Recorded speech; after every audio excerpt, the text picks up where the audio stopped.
ਸਿੱਧੀ ਅਦਾਇਗੀ ਦਾ ਮਸਲਾ ਲਗਾਤਾਰ ਰੇੜਕਾ ਬਣਿਆ ਹੋਇਆ ਹੈ। ਫਸਲ ਖਰੀਦ ਦੀ ਸਿੱਧੀ ਅਦਾਇਗੀ ਦਾ ਮਾਮਲਾ ਅੱਜ ਸੀਐਮ ਨੂੰ ਰਿਪੋਰਟ ਦੇਵੇਗੀ ਮੰਤਰੀਆਂ ਦੀ ਇੱਕ ਕਮੇਟੀ और कल केंद्रीय मंत्री पीयूष गोयल ਨੂੰ ਇਹ ਮੰਤਰੀ ਮਿਲੇ ਹੋਏ ਸਨ और केंद्र ने आड़तियां ਦੇ ਜ਼ਰੀਏ पेमेंट ਦੀ ਮੰਗ ठुकरा दी है। मंत्रियों की रिपोर्ट तो बाद आड़तियां नूं मिलणगे कैप्टन अमरिंदर सिंह और पंजाब दी मंडियां दे विच कल तो कणक की खरीद शुरू होनी है ते आज एक रिपोर्ट सौंपी जाएगी। मंत्रियों वालों ये report CM captain Amarinder Singh नूं सौंपी जाएगी। तुहानूं दस दईए कि कल मंत्रियों का एक वफद पीयूष गोयल केंद्रीय मंत्री नूं मिलिया सी और इस वफद दे विच भारत भूषण आशू, मनप्रीत बादल ते विजय इंदर सिंगला मौजूद सी, जिन्हां ने डायरैक्ट पेमेंट यानी कि सीधी अदायगी का मसला पीयूष गोयल के सामने चुकिया। तुहानूं दस दईए कि कुछ दिन पहला पीयूष गोयल वालों एक चिट्ठी पंजाब के गृह विभाग नूं लिखी गई सी और साफ कह दिता गया सी कि हुण सिद्धी अदायगी का मसला, सिद्धी अदायगी का जो नियम है इसनूं लागू कर देना चाहिए और इस तो अलावा सरकार दे कोल कोई विकल्प ना छड्डे जाण दी भी गल कही सी।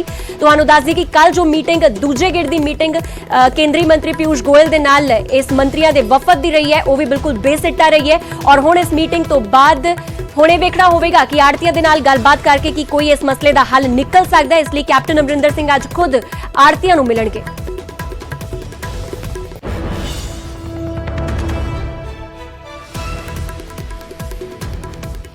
तो फिलहाल इस पूरी खबर से वधेरे अपडेट ले लेने मेरे सहयोगी पंकज कपाही साडे नाल जुड़ चुके ने। पंकज, कल मीटिंग हुई सी और जिहड़ा मंत्रियों का वफद है पंजाब के मंत्री मिल के आए सी केंद्रीय मंत्री पीयूष गोयल नूं, हालांकि कोई भी इसका हल नहीं निकल सकिया इस मीटिंग का। हुण की लगता है कि आखिर आड़तियां दे नाल गलबात दे राहीं कोई विकल्प निकल सकता है?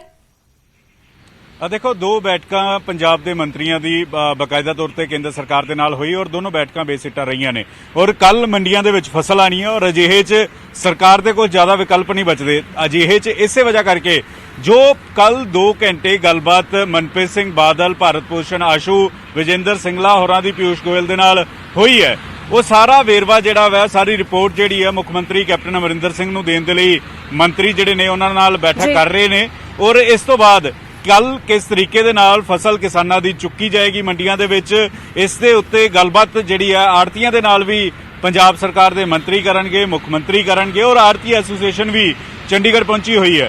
लेकिन इस वेले फसल चुकी किवें जाएगी, क्योंकि केंद्र सरकार ने जदों दो टुक कह दिता है कि अगर दूजे सूबे जिहड़े ने वो सीधी अदायगी लै रहे ने तो फिर पंजाब नूं किस गल दा इतराज है, तो यह काफी अहम मुद्दा है और अजिहे च इसे वजह करके अज मुख्यमंत्री नूं सारी रिपोर्ट जिहड़ी है मंत्री देंदे हुए नजर आ रहे हैं। जी पंकज, हुण जदों खुद मनप्रीत बादल वालों एक गल कही गई है कि कोई विकल्प नजर नहीं आ रहा, इसलिए एक राह कड्ढण की कोशिश की जा रही है, तब की लगता है कि पहला भी मुख मंत्री कैप्टन अमरिंदर सिंह वालों भी ये गल कही गई सी कि सूबे कोलों इंतजाम ही नहीं है कि एकदम डायरैक्ट अदायगी के फॉर्मूले नूं लागू कर दिता जाए, तो हुण की लगता है कि कुछ सिनेरियो अगे रहण वाला है? देखो, आड़तियां ने भी इस गल का जिक्र कर दिता है कि अगर कल सीधी अदायगी होएगी तो फिर वो मंडियां च हड़ताल करनगे, मंडियां च काम नहीं करनगे। तो सरकार के सामने वड्डा चैलेंज है कि आड़तियां नूं भी मनाया जाए और केंद्र सरकार ने जिस तरीके नाल साफ मना कर दिता है कि सीधी अदायगी ही होएगी, तो अजिहे च विकल्प लभण की कोशिश दे विच अज दा दिन मुख मंत्री अपने अधिकारियों के नाल लगे हुए ने। अमृत जी ठीक है पंकज, फिलहाल शुक्रिया तमाम जानकारी वास्ते। इस वेले तुहानू दस दी कि सिद्धी अदायगी दा रेड़का फिलहाल बनिया होया है और जिसनू लैके जो केंद्रीय मंत्री पीयूष गोयल दे नाल मुलाकात हुई सी उसका पूरा वेरवा मंत्रियों वालों कैप्टन अमरिंदर सिंह नू दिता जा रहा है।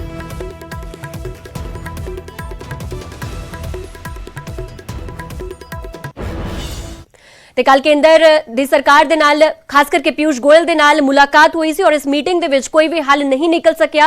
सिद्धी अदायगी ते सेंटर दे नाल कोई गल नहीं बन सकी और मंत्रियों नूं केंद्रीय मंत्री पीयूष गोयल ने दो टूक भी सुना दित्तियां। सिद्धी अदायगी टालण नूं तैयार नहीं है केंद्र, मनप्रीत बादल वालों यह गल स्पष्ट की गई। लैंड रिकॉर्ड का फैसला 6 महीनों के लिए टालिया गया है, यह भी गल मनप्रीत बादल ने कही। आड़तियां दे नाल मिल के लभांगे विचकारला राह, मनप्रीत बादल ने कहा कि विचकारला राह लभण की कोशिश जरूर की जाएगी, साडे कोल फिलहाल सीधी अदायगी का ही विकल्प है। मनप्रीत बादल ने गल भी साफ कर दी है। सबसे बड़ा और सबसे जो वी फील की सबसे जरूरी था वो था जो गवर्नमेंट ऑफ इंडिया बोल रहे हैं कि डायरेक्ट ट्रांसफर टू बेनिफिशियरी वो होना चाहिए। हमने उनको बोला था कि आप थोड़ा समा दे दें। हमारे जो एक कल्चरली पंजाब में जो आड़त का सिस्टम है, तो गवर्नमेंट ऑफ इंडिया ने उसको सिरे से रद्द कर दिया कि ऑफ लैंड रिकॉर्ड्स, जो लैंड रिकॉर्ड है वो भी ये पीएमएफएस सिस्टम के साथ जोड़े जाएं। तो हमारे कहने पे वो रजामंद हो गए हैं कि इसको हम इस सीजन के लिए ये इंसिस्ट नहीं करेंगे और जो पुराना सिस्टम है वही चलेगा। मेन इशू था डायरेक्ट पेमेंट टू फार्मर्स, वो उन्होंने हमारी रिक्वेस्ट नहीं मानी कि हम आड़तियाज को भी लूप में लेंगे, कुछ ऐसा सिस्टम ऐसा मैकेनिज्म डेवलप करेंगे जिसमें हम आड़तियों को थोड़ा प्रोटेक्शन दे सकें और अपनी प्रोक्योरमेंट पूरी करें। कल सीएम साहब ने आड़तियाज के साथ मीटिंग रखी हुई है। 10 तारीख से प्रोक्योरमेंट शुरू हो गई और निर्विघ्न शुरू होगी। एक एक दाना उठाया जाएगा और उसकी पेमेंट पूरी की पूरी किसानों के खाते में जाएगी।